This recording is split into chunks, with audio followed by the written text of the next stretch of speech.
Welcome, everybody, to another episode of Tell Me Everything. I'm your host, Danielle Spinelli, and today I have CloneOps on with us. Super exciting. They are an AI company. I have Alan Alberto and David Peckman on. One of my favorite guys there in the industry. Alan's a longtime friend. He worked at other places, but he's part of the partnership part. So he works really well with integrating his platforms into different software. So like My Care Portal and CloneOps, those two are together paired up. So that's pretty cool. And then David, I've met actually at a TIA regional meeting, and we were able to kind of nerd out all about brokerage and how it was back in the day and the different cycles. And we get to talk about that a little bit on this episode as well. So pretty cool kind of being able to talk the talk and all that things. One thing about CloneOps that I love, and the reason why I wanted to have them on here, was their voice ID. I think their voice ID that they're able to pick up on. So basically as a caller calls in, they're recording that voice and kind of making like a fingerprint on your voice with that carrier. So what's great about that is it's a great way to kind of indicate like if it's a dispatch service, or if like let's say it's a bad actor that's acting like multiple different carriers, kind of getting that insight ahead of time. So CloneOps is really great on that. I think they're really future forward on that piece of it. So that's why I want to have them on, have them talk about it. Great tech on that side. So if you guys are interested in learning more about CloneOps, at the very end, they'll talk about that, but they'll be at all the shows. And I think it's important to, if you are shopping for AI, go to those shows, have them do some live demos there, that we can kind of see all the things, because there are a lot of AI out there. Anyways, let's go ahead and jump in it, and make sure you guys are subscribing and liking and following and doing all that stuff here as well. But let's jump in it. Tell me everything. Tell me everything. Well, thank you guys so much for joining Tell Me Everything. How are y'all? Doing great. Doing very well, Danielle. Good. I had to bring out the y'all in there because I know David's in Alabama. And so Absolutely. No, it was well done. Well executed. I know, right? I'm from Minnesota, so sometimes my y'alls sound so northern and it's like weird, but I think that one was good. No, it was really good. It was really good. Thank you. Well, let's jump in real fast. I want to do like a quick intro on both of you guys, because you guys are longtime friends of mine, and I'm so happy you guys are here and talking to me. So let's start off with let's do Alan first, alphabetical order. Thank you for having me. It's great to connect. Also, Happy New Year. I think this is the first time we're connecting in 2026. Yeah. Yay. Happy 2026. Also, wild to believe that we're at the end of January. What happened? What happened? And did you get ice at where you're at? Where are you at again? Charlotte? No. Charlotte. We did over the weekend. We got that freezing rain storm with ice all over the ground. By now, it's pretty much melted. Right now, it says 29 outside, so not too bad. We're in the teens right now. I think we're 15, but we didn't get hit very bad. How about you, David? Yeah, I mean, we got a little bit of rain over the weekend, and so that turned to ice in the gutters, which means that school was canceled for at least 2 days in Alabama. So I think it's like 15 or 16 out right now. So a little cold for us, but I long had a deal with some coworkers in Minnesota that I would stop complaining about the cold in the South, especially when I lived in Atlanta, if they would stop complaining about the traffic in Minneapolis. So it was a good deal. Right. So just real fast before you go, Alan, I posted something on LinkedIn, and maybe we'll throw that in on here too. But I posted where it's like the school bus flying in the air and whatever. Cause I was like, basically in Minnesota, it was like blizzard weather. And we would I remember standing on the side of the road, like getting picked up for the bus with like a t-shirt on, and it was like -20. The day we left was -27 or something that's no wind chill. That's just the temp. And that was the day that we moved out. But it was so funny because in the comment section, this lady, I swear this was just a troll, but she was like, why would you post something like that? Children can get hurt. I'm like, this is clearly AI, lady. This is not a real bus flying in the air. I'm like, this is not 007 situation. Anyways, I had to say that. Speaking of AI, go ahead, Alan. So Alan Alberto here. I've been in SaaS for about 8+ years. I joined logistics and transportation at truckstop.com. I led partnerships for about 4 years there. My dad was an owner-operator, had about 3 trucks and trailers, and was a customer of Truckstop and DAT in his day. So I grew up dropping him off at the yard, picking him up, getting his truck ready for going on the road, whether it was like a week, 2 weeks, a month at a time. So a family rooted in the carrier business. My dad's now retired. We all live in Charlotte, North Carolina. He still doesn't understand what I do in logistics. He's like, but do you talk to truck drivers and brokers? And I said, Dad, I work on the technology side. I enable them to be successful. And he's like, I don't get it. I just don't. So that's my tie back to the industry and joined CloneOps about a year ago now. We've been in business for this year, will be our 2 year anniversary at the end of this year. So have been here pretty much since the beginning, and I'm loving what we build and our customers and enjoying the ride. Yeah. So first off, thanks for having me. Really excited to get to chat with you. It is our first time getting to connect in the new year, which is somehow 1/12 of the way over already. So good to see you. Yeah, I started, I was in grad school and tired of being a broke college student, coming up on 20 years ago in March. And got a recruiter from this company I'd never heard of while I was studying economics, and thought I'd take a flyer on it, and ended up at C.H. Robinson for 12 years and fell in love with this industry. It's such a fascinating industry, especially in that intermediary seat, right? For someone coming out of an economics background, it's such a cool market to be a part of. Um, After 12 years working with mostly enterprise shippers on the account management side of things, I moved over to DAT. Started out as an account manager with working with top brokers, but took over the enterprise team after a couple of years and spent about 5 years leading the enterprise team at DAT. Um, and then last year, jumped into the AI world, spent a little bit of time at FleetWorks, and towards the end of the year, made another move to join the CloneOps team. So I've been here for about a full month now, and incredibly excited to be here. It's an amazing team, and what we've built. Number one, when you're working with a guy like David Bell, with Brian Work, who have built incredible companies and incredible technologies. Um, it's an opportunity to jump at, and it has not disappointed one bit. So it's been really exciting. It's so funny how many people started off at CH and then ends up on the tech side. There's a lot of them. There's a lot of you guys out there that ended up like that. But I think that's a cool journey, like being a broker and then going into SaaS sides, really like the data and, Alan at Truck Stop, similar, in different ways, but similar. And then, on the AI side. So the part with AI is so exciting and new and like, there's like endless possibilities is what it feels like. Is that kind of the same feel that you guys have getting into the AI space? I'll take that. Yes. So I talk to a lot of our partners, whether it's prospecting for partners, talking about what the opportunity is and blue skying with them and dreaming the vision, and then current partners, whether it's through integration or through our white label opportunities.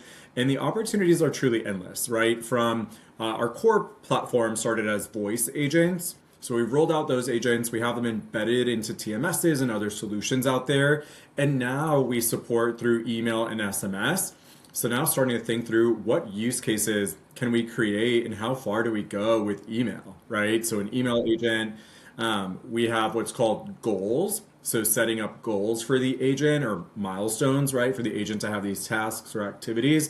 So it is endless and it's pretty much industry agnostic as well. We come from like built for logistics by logistics experts. So this is our domain. But really what we're building could tap any space for any type of use case. Yeah, and like you were mentioning like earlier, that you guys do have a great team. Like everybody that I know over there, great team, and every new addition you guys make, like David's a great addition to your team. Good flow with the whole, everybody kind of has the same mentality on things and how you guys operate. So it's really cool. Whenever I saw David coming on board, I'm like, that is perfect for you guys. So that's so I exciting. appreciate that. I think when you look at a team that, there's a handful now of AI native organizations out there, with some really great people. I think what differentiates us is we're not just AI native, we're industry native. I think that you look at the team that's built CloneOps, that have built brokerages before, and that understand, the problem set. And I think right now, part of the challenge with AI is that the sky's the limit and that it feels like the possibilities are endless. And so how do you then focus in on the emotions and the problems that you're solving and the agents you're building, regardless of channel, that solve real problems, right? For businesses that impact bottom line. Because, solving really fun engineering problems is one thing, solving real business problems is of course the focus. So, yeah, it's a big part of the challenge right now. Well, and I think, like you mentioned, being part of the logistics industry, there's so many like weird oddball situations. Like I know even whenever I was a broker and like I would sometimes have a situation, I would take it to the owner who's been in business for 30 years and plus whatever in the logistics industry. It's like, I've never even heard of that happening, right? There's so many exceptions that happen. There's so many use cases. And I think that's kind of everyone's people that do have hesitation into getting into AI is what they're kind of the most nervous about is like, hey, there's so many different obstacles that happen. And I think not being part of the logistics industry, you don't get that part. And so I think having like CloneOps, for instance, being part of the logistics industry, kind of being able to have that workflow. So what's something that whenever they do hit like a weird obstacle, AI is like, I don't know it. I'm speaking in my robot voice, like, I don't know what to do. Then what do you, what do they do from there? Like, does it alert or how does that get processed? Yeah, I'll speak to that a little bit, and David, I'll pass it to you. So I think what we encourage our customers to do is start by pairing your AI with your operators, right? Start with the AI handling the routine tasks that you know have a routine outcome, and then transfer the exceptions or those escalations to your resources that are there to be more strategic. Yeah, I think that's really key. I'll go further and say that it's not just where you start. It's the endpoint of AI, right? Like the people will always be an incredibly necessary part of really any industry, right? Every industry says we're a relationship industry, but we really mean it, right? And we do. I mean, it is a relationship industry, but also to your point, I mean, there's a million different ways to load a 53-foot trailer, much less, all of the various equipment types in flatbed, so, and that's just full truckload. So you start thinking about all the nuances and all of the complexities of the logistics business. You need an AI that's partnering with your team, that's handing off anything that becomes not routine, right? In a way that makes it so a person can jump in, immediately understand what's going on, and start making critical, decisions. So I think critical thinking skills, right, that people are able to engage and partner with their AI, is how you'll be successful, and how, you start small and kind of build and expand from there. But the model is AI supporting people, right, and getting the automated piece handed off when a complex decision needs to be made. Yeah, I think it's a good point. No, I feel like AI's kind of gotten this sting behind it where it's like just the big boys are using it. It's not little brokers or medium-sized brokers. And I think that a big difference with you guys too is you guys are really affordable compared to other AI solutions out there. Not saying that you're like the cheapest out there or anything like that, but it's just I think you guys get that this is something that all no matter what stage you're in it as a brokerage, this is something that can be useful for anybody. And not necessarily replacing a person, but enhancing them and making it where those like mundane tasks are just, kind of taken away from them and they can focus on revenue generating, which as like a mid-sized brokerage, in order to get to that higher level, you need that. Yeah, I think Brian says it best for our business. So Brian Work, our president, says we have to eat our own dog food. So we use AI internally, right? So we have OpenAI as an organization where our teams can leverage AI to move more quickly, right? I say like I use it every day, whether it's after a call to generate a recap or help me with cleaning up an email. And it has allowed me to exponentially be more productive or generate more on a day-to-day basis because we use it, whether it's OpenAI, whether it's Copilot. Those tools are there to help me be better at my job. And I think just as so for instance, I was a carrier sales rep for 8 years. I wasn't on the customer side, just the carriers, selling the loads to the carriers. And on that part of it, so I'm big on like, I don't want carrier sales reps jobs to be taken away. And I don't necessarily think that AI is really the ones that I think will stay around long term aren't there to take those jobs away. And I know you guys are like that too, where it's there kind of to enhance that job and take like the carriers that call in and like, highball you by like way over what you guys have load posted as, right? Like those calls, you're like, why are you even calling me? Click, taking that type of thing away. And I know as a rep, that would just be huge for me to just not even have to, because you get like angry with those carriers. You're like, you are a jerk. Why are you calling me? and maybe it's where you're low under market or whatever. But I think just having some like an AI agent be there to kind of be like your pre-screener type thing prior to getting on board and jumping into that call. I guess if you want to talk a little bit about that, kind of how the different avenues that you guys touch. I know it's not just carrier sales, but kind of what type of agents you guys offer. Yeah, I think, to Alan's point, the sky can be the limit, but certainly there's different, problems that we see kind of rhyme across different customer engagements, right? I mean, the ability to track and trace, pre-pickup all the way through delivery confirmation, paperwork collection, AP and AR motion, both answering and calling out, right? For the AR and AP teams to get paid, because cash flow is king, especially for any kind of brokerage. And certainly at the front end, right? Carrier screener is an augmentation to your compliance team, and then the full life cycle of the load as far as the carrier sales motion as well. So, and that's really kind of where our customers start. Um, but we've certainly started working on the shipper side as well. When folks need to engage with the shipper, on the sales side of the brokerage business. Um, so, we try to go where our customers ask us to go, and try to make what we're building as scalable and repeatable as we can. And so, that's part of the challenge in this business is how do you not build everything to everyone, but also, deliver on the business need. Um, and that's the fun part is trying to figure all that out and working with our technology partners internally, and our partnerships that Alan's building, to make sure that we can meet as many of the needs that come across our desk as we possibly can. Yeah, and speaking of partnerships, so I'm with my Care Portal. Obviously, we have an integration, which is really cool, and we hopped on a webinar together that was awesome. And so, kind of leading to the fraud piece of things, just because I'm fraud girl.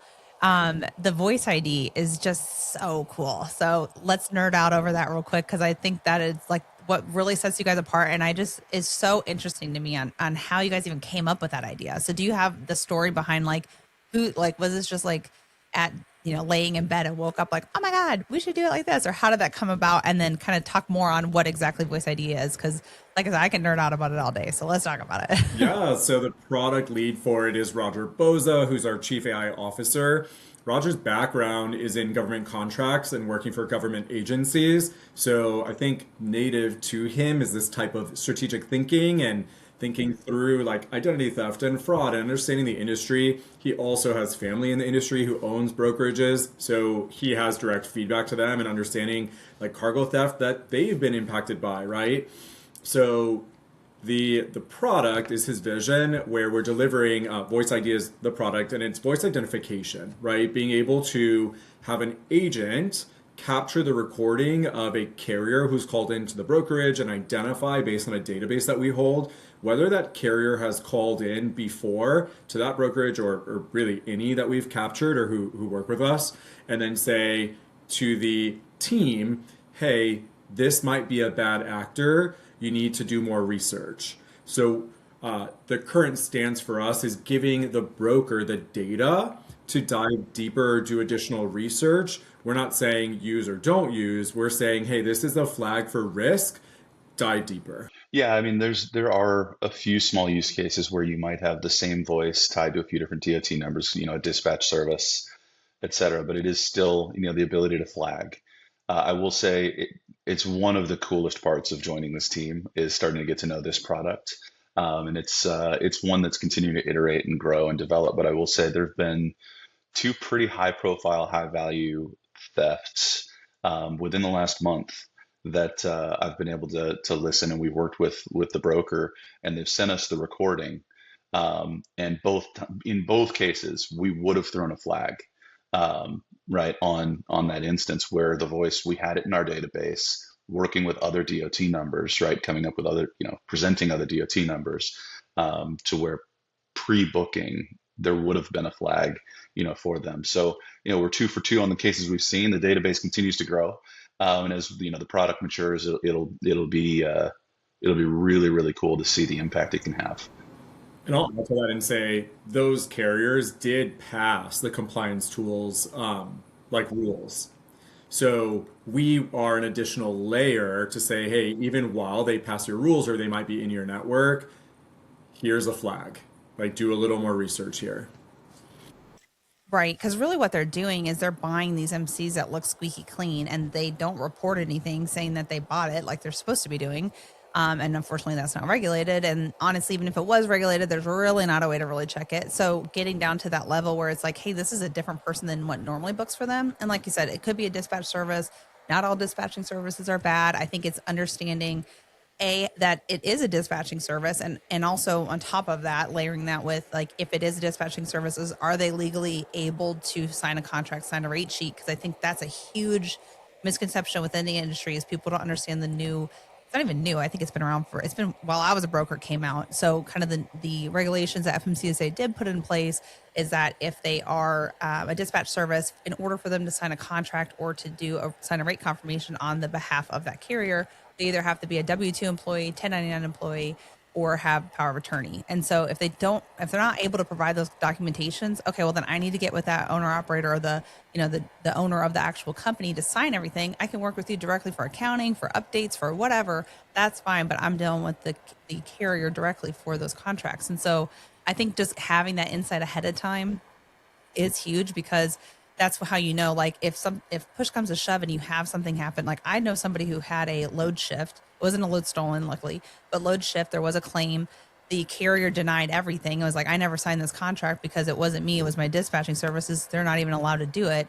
And because of that, all the contract was null and void. So that luckily the BOL was signed by the driver, and so they still got some push and had to go up the chain. But they're still finding little ways that they can sneak around. So having that insight on that voice ID is just huge, because how else would you know? Yeah, I mean, the entire conversation you just outlined, I mean, everything, it's incredibly valuable.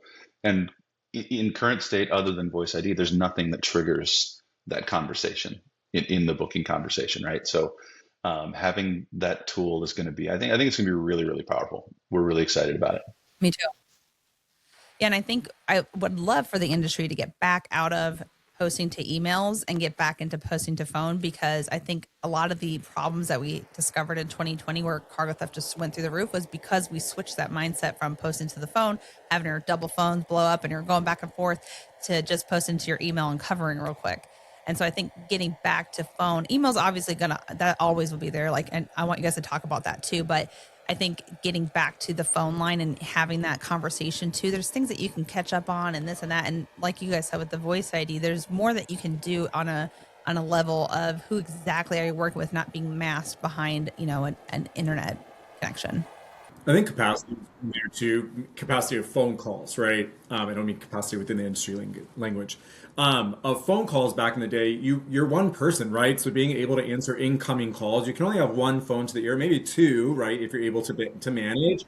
But if you have like 5, 10, 15 calls calling you for a load, like you can't reach all of those. Today, by posting that phone number that the agent is going to answer, you can answer hundreds of calls at the same time, and then have your validation rules, whether it's our carrier screening agent and then the voice ID agent that then pass only qualified carriers to your reps. Then that allows you to post that phone number and have the proper screening in place where you're only getting qualified conversations who are ready to actually book freight, and not bad actors and not like the waste of time calls, and managing volume.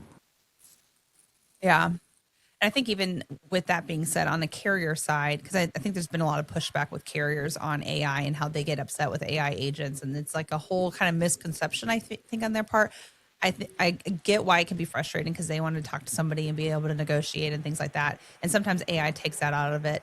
Not all the time, but sometimes. And so I get where the carrier's thinking is, but I do think as far as getting to the point, like if you are a genuine great carrier, you will get to the point where you're hitting top of line on those inbound calls instead of having to go through this queue and sit there forever. By the time they get to you, they're like, oh, load's covered, have a good day, right? Like how many times has a carrier heard that? I have said that to so many people.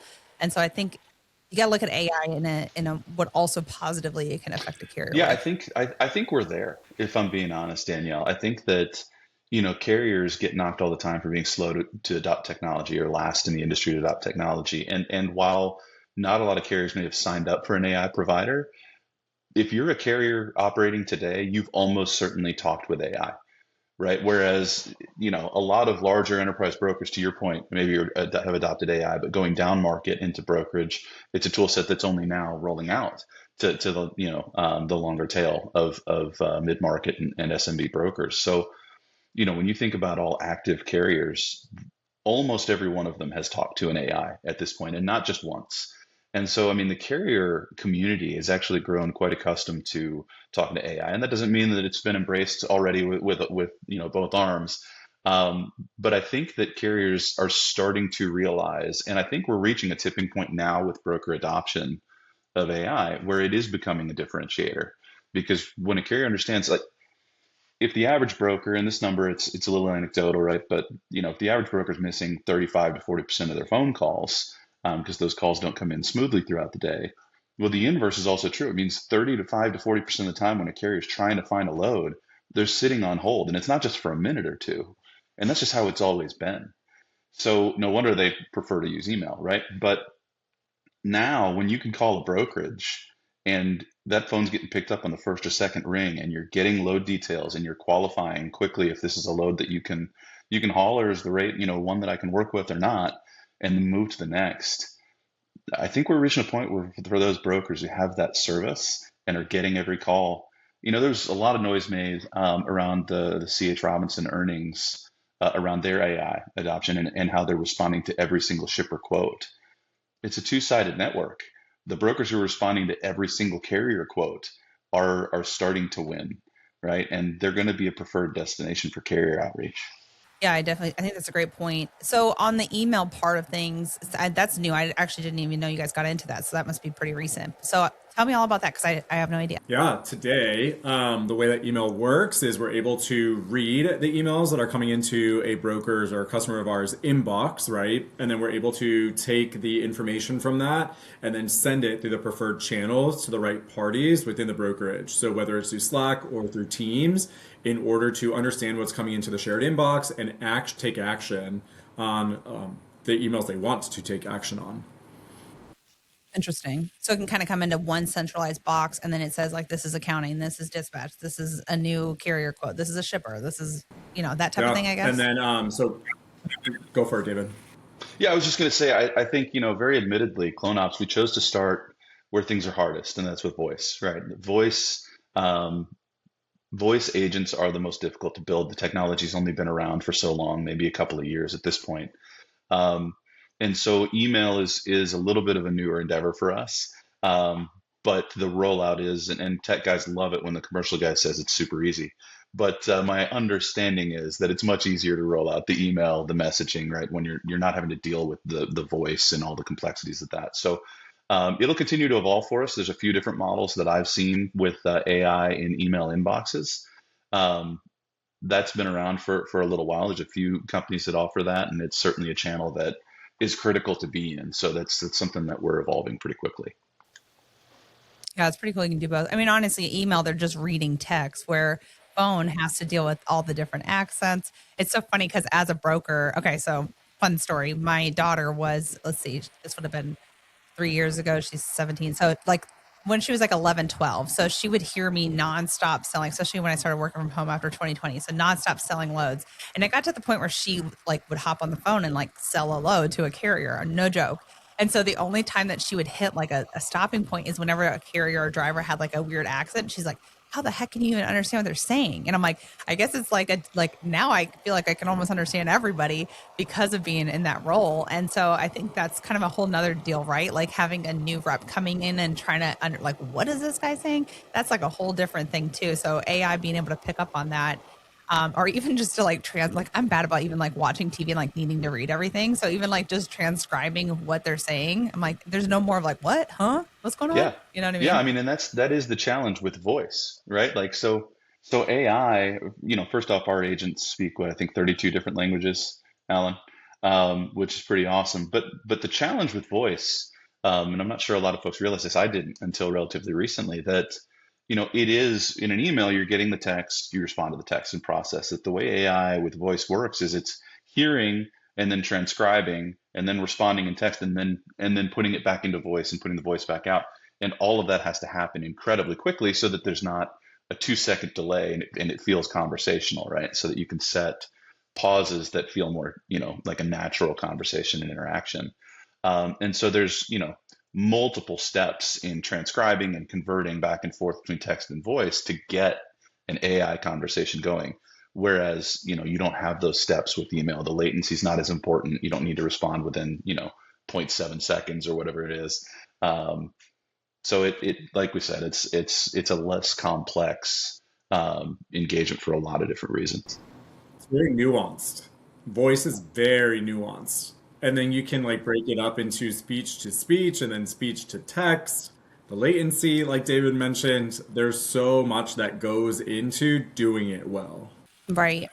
But I think even being able to capture phone calls and like kind of the not even just the recording piece, but like grabbing, so like right now, for instance, on my sales calls, we use Gong, and so it records everything and then like transcribes, and then I can like send like a follow-up email and so forth. That piece of it as a rep, like, oh, I forgot what I even quoted this person, and being able to go back to that, because trust me, my desk was full of, still is, I'm bad about post-it notes. So full of post-it notes and all these weird, and like I created like my own, like, I don't know, sheet that I would have to print off a million pitch or things to write everything down. So just being able to like, hey, oh yeah, that he did say this, or he actually said a 4 instead of a 1, and I don't know how I'm writing, and things like that, like human error parts of that, I think is so, I don't think people realize how critical that is in order to stay efficient. And then add to that the hours, right? Like humans, we tend to work in shifts while the AI works 24/7, 365. It doesn't need a break or time off or holiday. Or have an ice storm that takes you out and you can't work, right? Very cool. So, what else is new? What's coming out new with you guys? What's your guys' plans for 2026? Like sale? Yeah. I'll go back to a little bit on like the carrier sentiment. I think a lot of what we're finding, and if we hear, our team spends a lot of time listening to call recordings and diving into like the usage and patterns and how our customers are performing, so that we are there and advocate for our customers. And so a lot of what we hear from carriers actually is like the end of a call, they greet the agent and say like, have a great day or have a great weekend. So oftentimes they don't realize if they're talking to an agent. We encourage that if they ask, like, hey, are you an agent? That we are honest in the conversation, and that yes, I am Alan's assistant. And then it's received very well. So as long as they're getting what they need, and if they say like, hey, transfer me to Alan or transfer me to whoever the business partner is, and we execute on that, the carrier seems fine with the transaction or with the activity. So it's not like when I'm calling like AT&T and I hit 0 5,000 times because it won't connect me, and I'm like, get me to a person. It just automatic. Like if I ask for it, it will connect me. Interesting. Yeah, and some of that's up to the customer to a degree, not the honesty piece. And I've never heard a customer say we want to lie to a carrier, not once. If they did, we wouldn't agree to it, but it has not been an issue at all, right? Because that, you know, as a broker, you're inherently a sales entity, and sales is all about reputation and trust.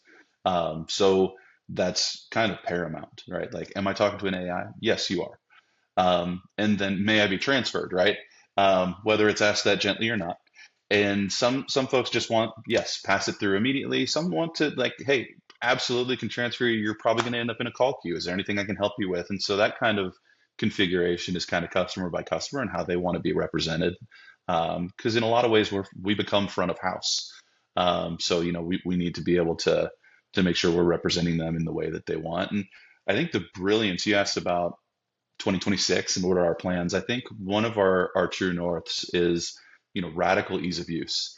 And I think part of the brilliance of CloneOps is the platform approach. And so one of the reasons Alan's role is so incredibly critical is our white label approach for our customers, where we've provided a platform that they can build on, right? And so that's the same for our customers. We've got the marketplace.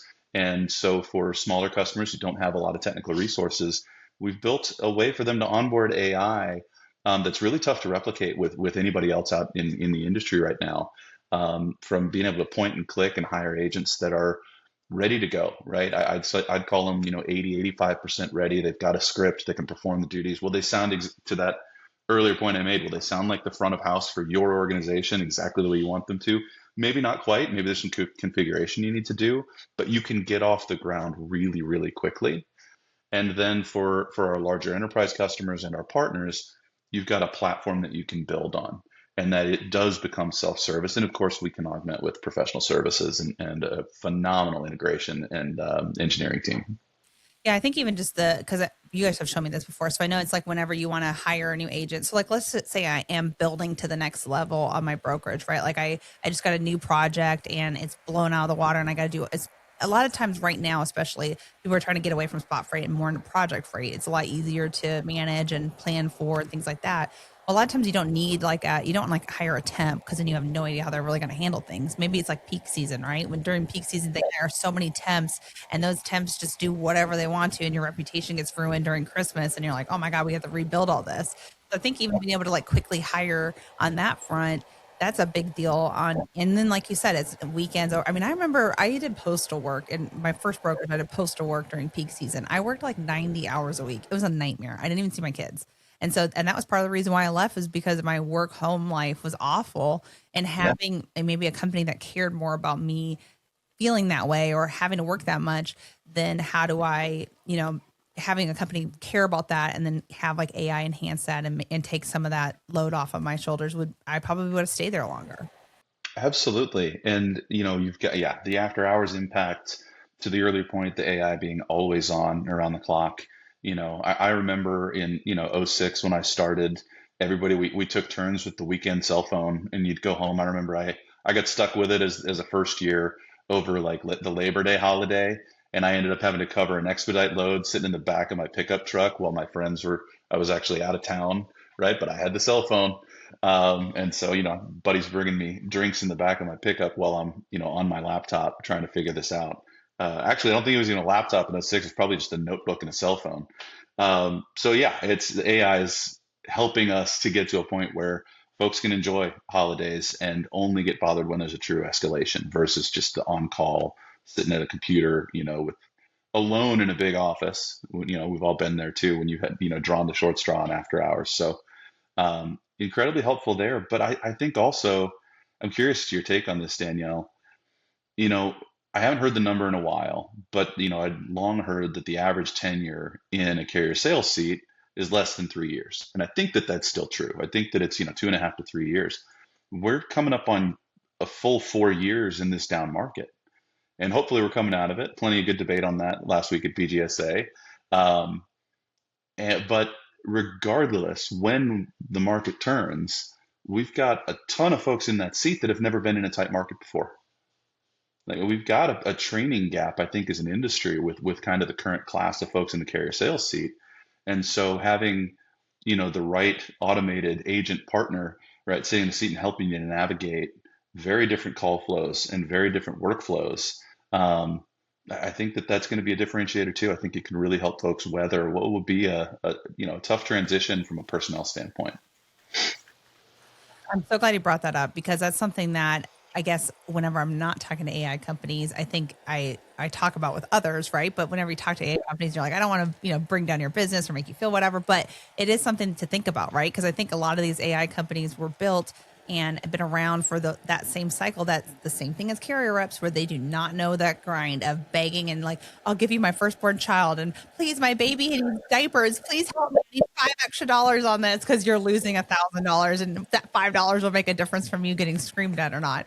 And yeah, I've been in that sales cycle and it is a nightmare and it's so hard to stay in that seat. So I think having that background where you guys you sat in there. I mean, you've been able to even speak on that is huge because a lot of people won't talk about that. And I think having a platform where it's like, hey, whenever that does change, having the ability to modify the agents and because for instance, in that type of market, if someone is combating and they are coming at you with a $500 over mark or over your posting, I don't want to get rid of that call. That could be my only option I have for the whole rest of the week, And so that being able to make that quick change on like, yeah, when it's my turn, I want it where like I'm strict, or maybe this area I want to be strict on, but this area of the US or whatever, I'm taking any and every call. Like I don't care what comes in, that I need to be able to talk and negotiate because I think that's where, like I kind of mentioned before, the carrier sales rep. I think a lot of people think they can replace that whole role with AI, and I'm like, maybe right now, but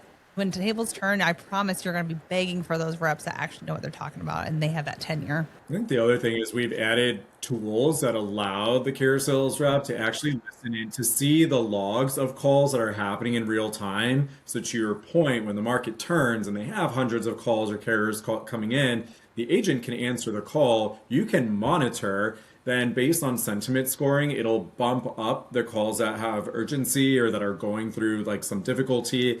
You can live listen and then you can take over.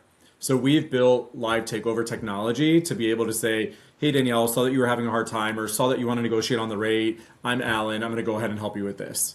So you're not stuck to just an automated experience. It can be like collaborative. For sure. And I think, even in this market, anyone who thinks that they're replacing people wholesale, right, or entire workflows, maybe is a better way of putting it with AI.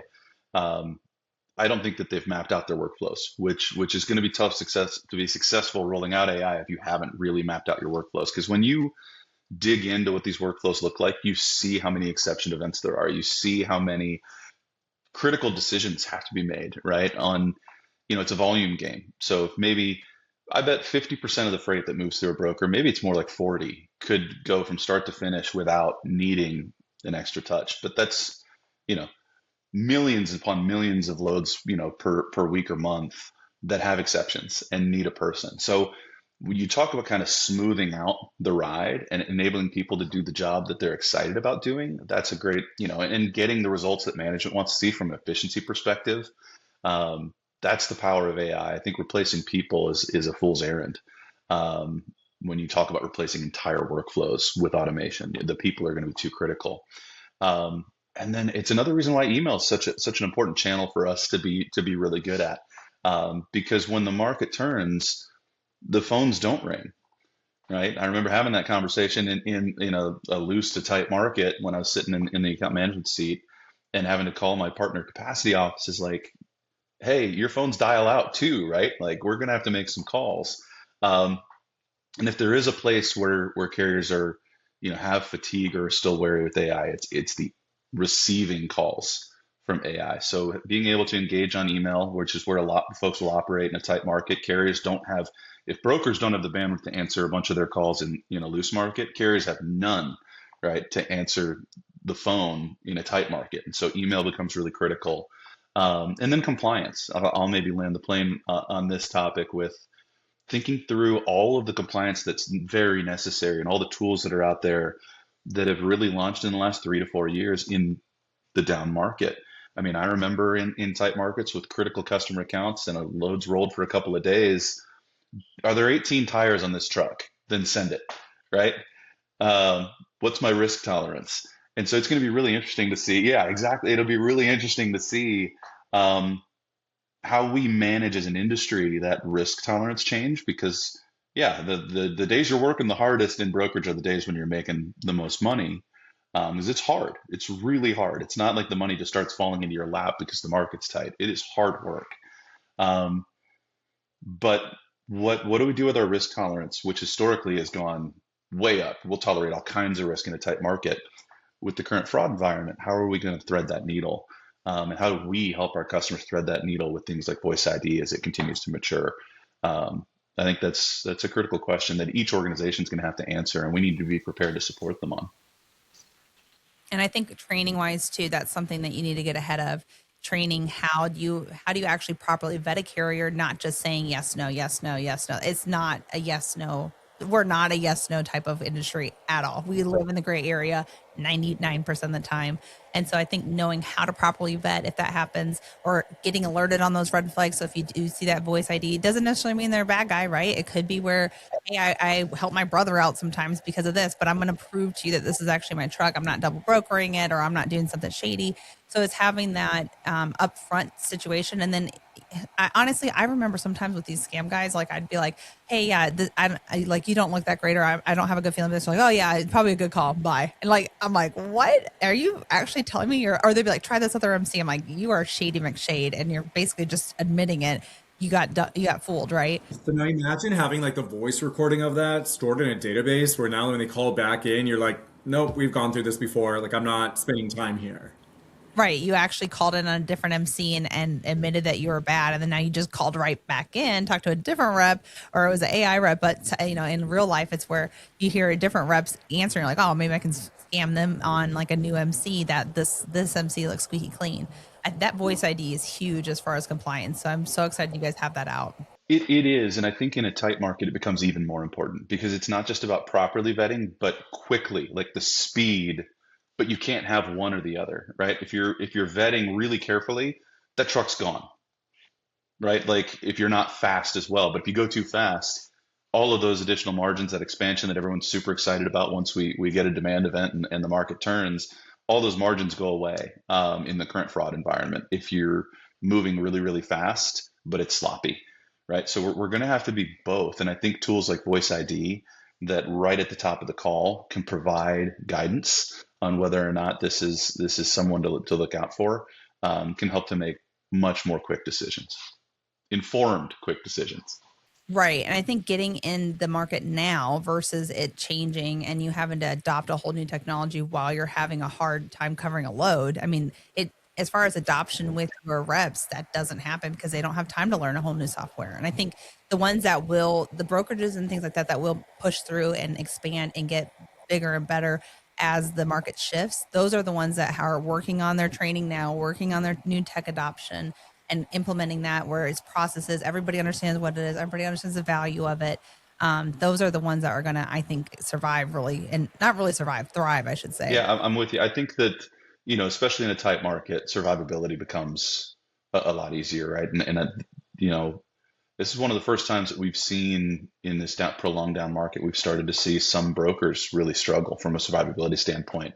So it's gotten really tough. Obviously that calculus changes a little bit in the tighter market, but who's taking advantage of it and who's taking advantage of it quickly and navigating? I mean, the most dangerous market for a brokerage is the loose to tight transition, right?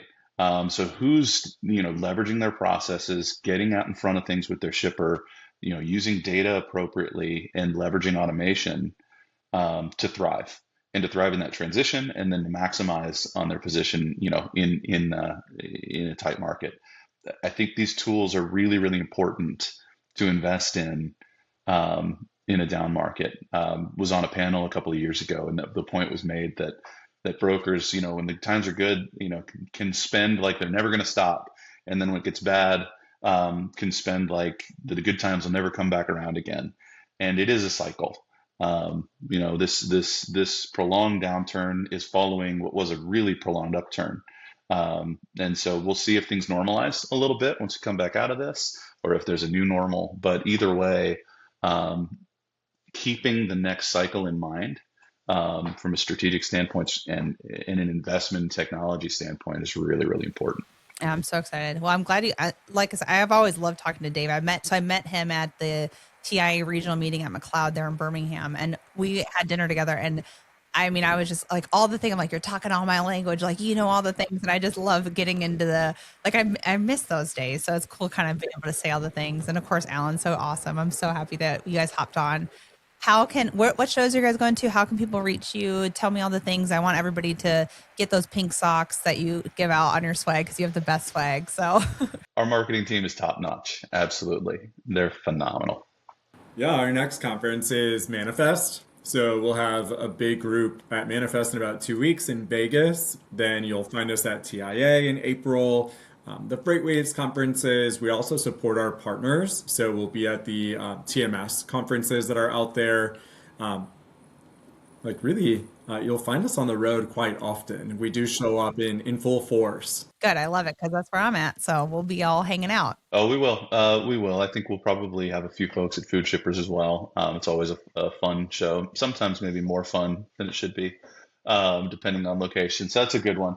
But yeah, the shows are fantastic. We will be represented and we will show up, right? We show up for our customers. We show up to hear our customers because as we grow these tool sets, we have a ton of industry knowledge and experience, but hearing from the customer is still a true north.